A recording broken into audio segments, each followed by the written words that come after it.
My name is Lieutenant Tara Crescenzi. I'm with the Florida Highway Patrol. I'm here today with the Roman family, and we're here to discuss a fatal hit-and-run crash that happened on July 11, 2021.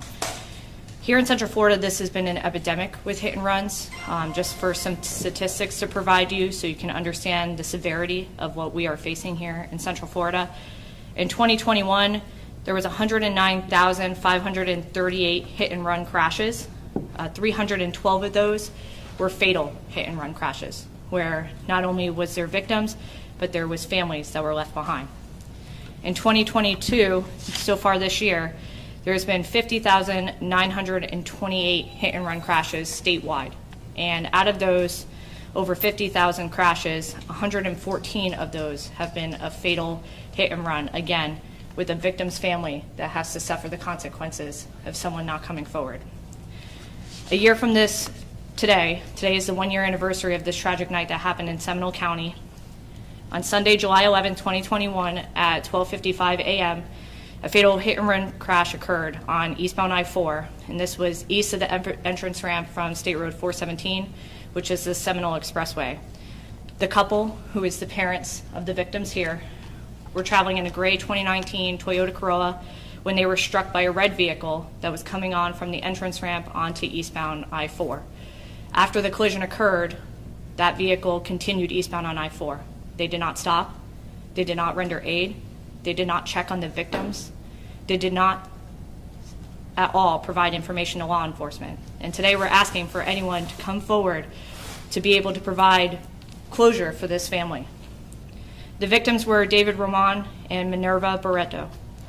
David was pronounced deceased at Central Regional Hospital, and their mother was pronounced deceased on scene. Their children are here today, and they're begging for answers.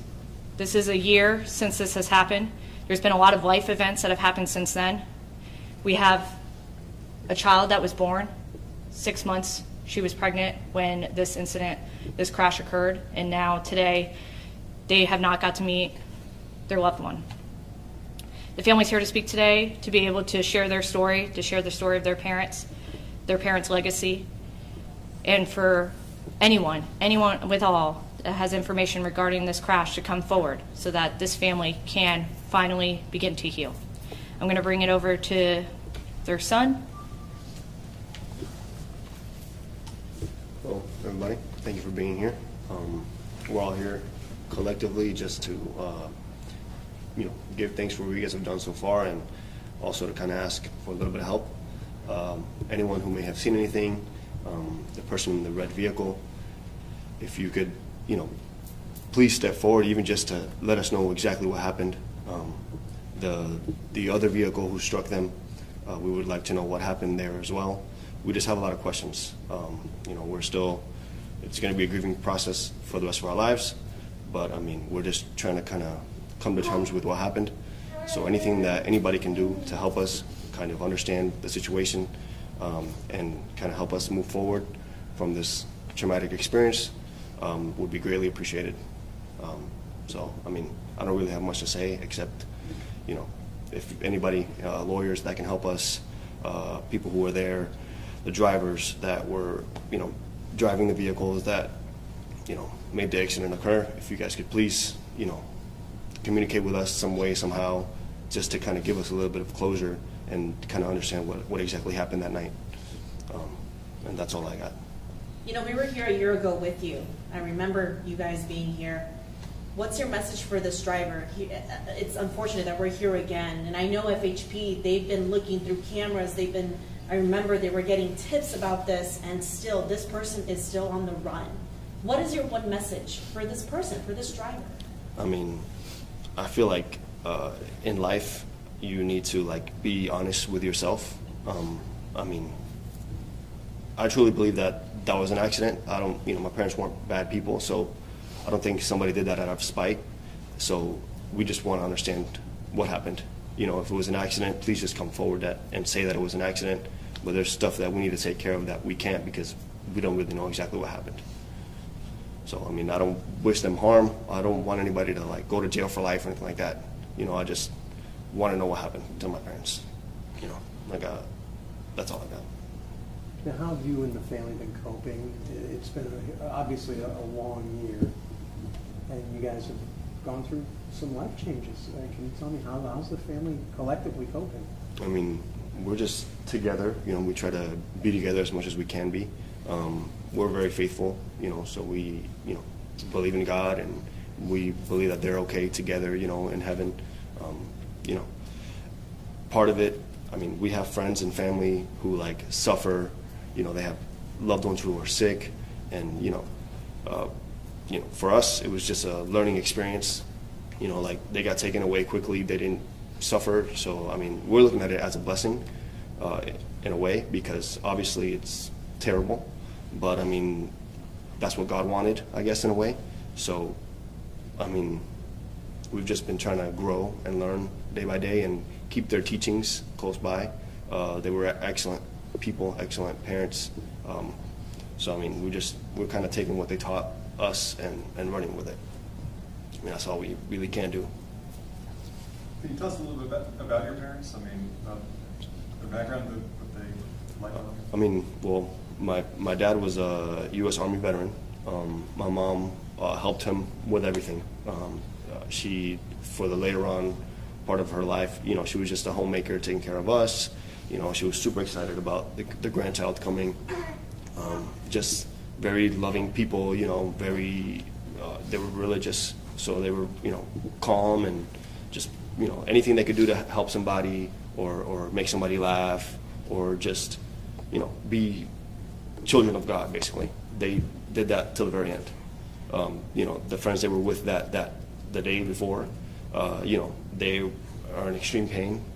We saw them yesterday at a mass, and, you know, we kind of all shared a couple of hours just kind of, you know, thinking about the experiences we all shared and who they were as people and the positive energy and everything that they gave to us while they were here. So, I mean, they were just good people. I mean, how do you describe good people? Were they on their way home at the time?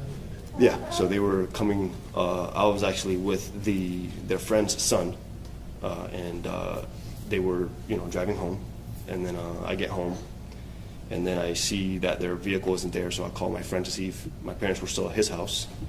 They're not there. So, you know, I call them to see if my parents are with them. I even thought about my aunt that lives in Orlando. Maybe they're with them, but that's not really like them. You know, they're pretty responsible people. You know, they're home. Like, for them to be home at 1 is like something crazy.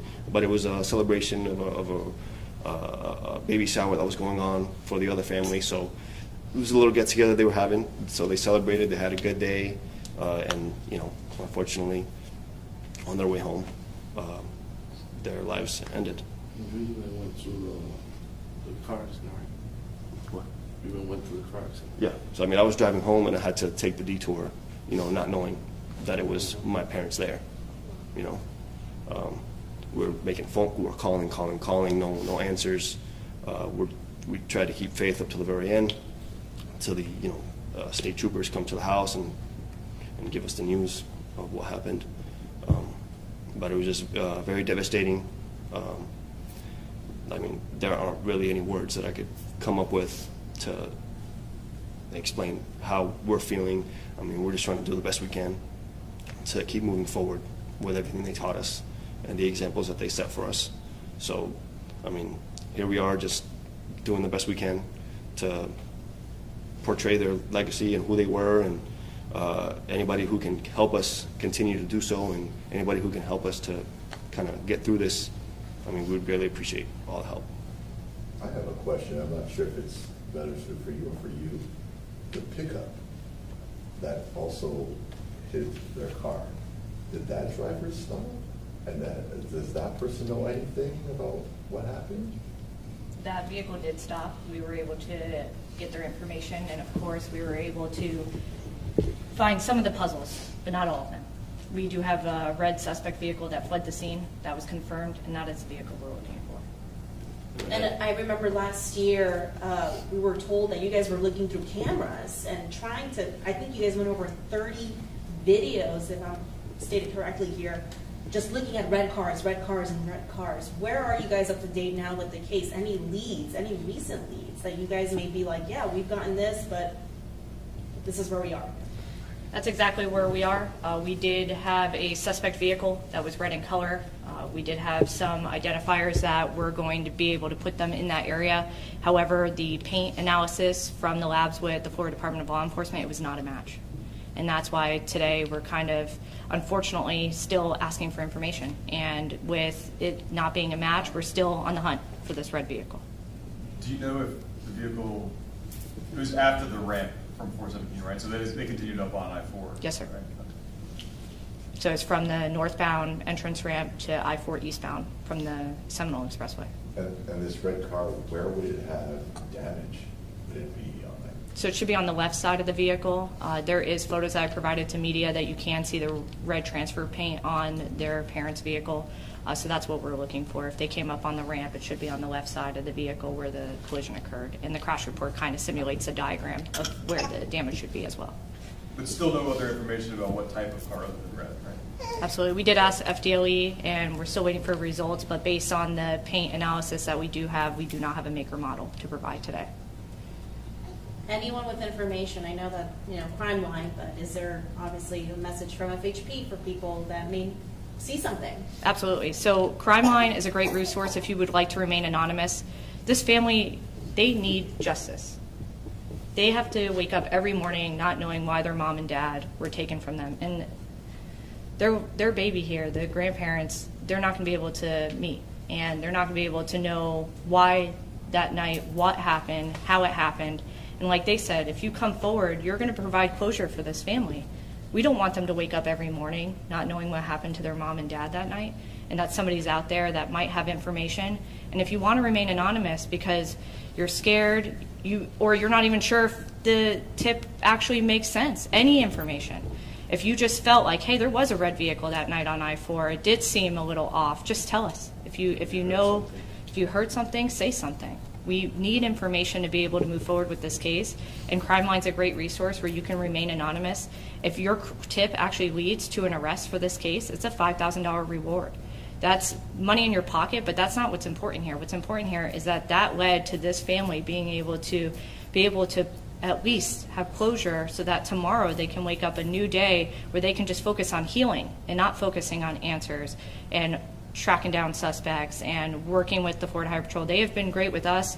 We've been trying to give them as much information as possible. Our traffic homicide has been, like she said, leading this case on looking for videos and evidence and anyone in the area. But now really we're relying on the public. And that's why the media has been very supportive to us as well.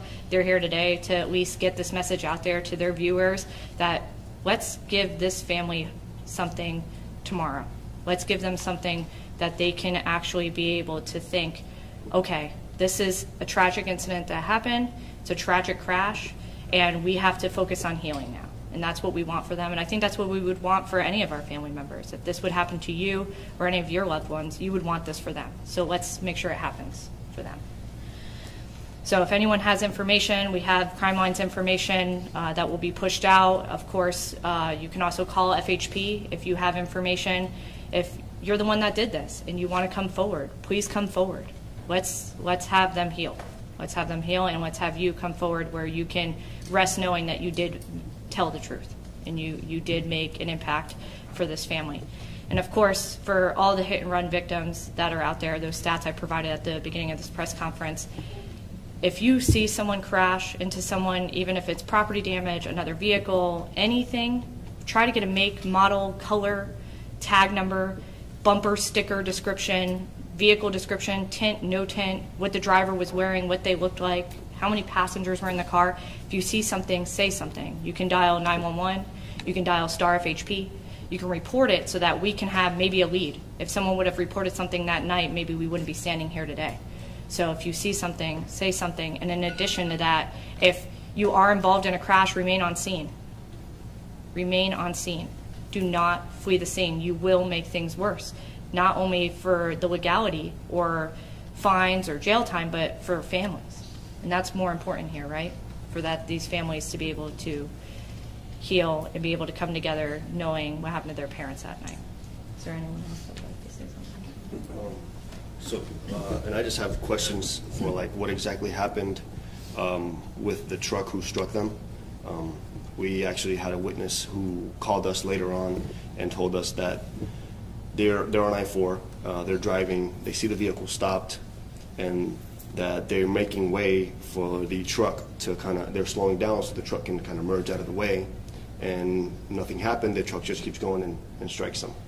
So I don't know if you guys are kind of understand what exactly happened with the accident, but basically the vehicle's coming off 417, my parents are on the slow lane.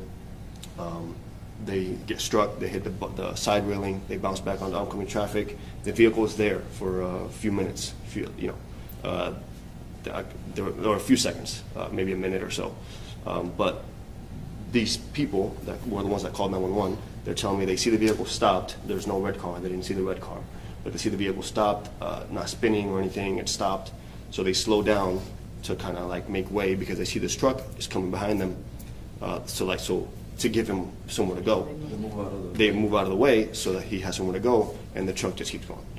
So that kind of makes us ask questions as to like kind of what was happening, with the driver of that vehicle also. We understand the vehicle, the red vehicle, nobody saw them, but the Ram, the people who were driving that vehicle, they did see what happened. They know why they didn't stop. They didn't even hit the brakes. So, but that's kind of what we're trying to understand, because that area is very well lit up. I could drive down that road with my lights off and still see 300-400 feet in front of me. I'm sure we all could. It's the same area. We all drive through there. At least a couple times a year. So we're all just a little confused as to like why that person wasn't looked into. There was no drug and alcohol test done.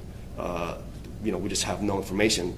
Basically, they struck the family, killed 2 people, but it wasn't their fault. So we also have questions about that as well, because we haven't been given any answers as to that. It just keeps going back to the red vehicle that we can't find.